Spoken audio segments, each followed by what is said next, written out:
Altro che pioggia, come avrebbe voluto il governo per combattere il perdurare della siccità. A Pechino, inseminando artificialmente le nubi, l'inverno è arrivato di colpo. La massa d'aria dalla Siberia ha abbassato le temperature e così è venuta giù una pesante nevicata.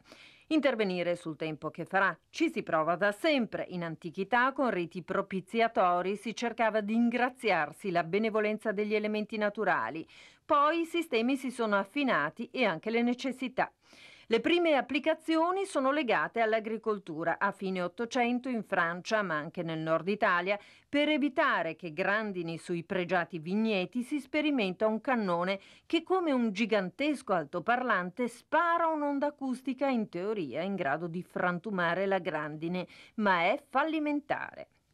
Nello stesso periodo il viticoltore austriaco Albert Stiger bombarda le nubi con sostanze che producono un gran fumo, lo stesso principio con cui oggi si insemina la nube. Una sostanza inerte chiamata ioduro d'argento fornisce il supporto al vapore acqueo affinché condensi e si trasformi in tante piccole goccioline.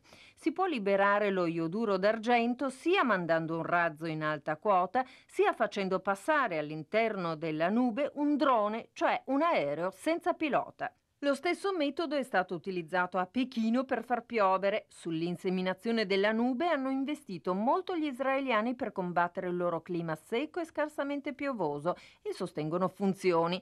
Nel tempo si è anche cercato di scongiurare la nebbia negli aeroporti, cosa risultata impraticabile. La si può invece attenuare sulle strade, piantando alberi. Sulle loro foglie la condensa si deposita e la densità della nebbia magicamente diminuisce.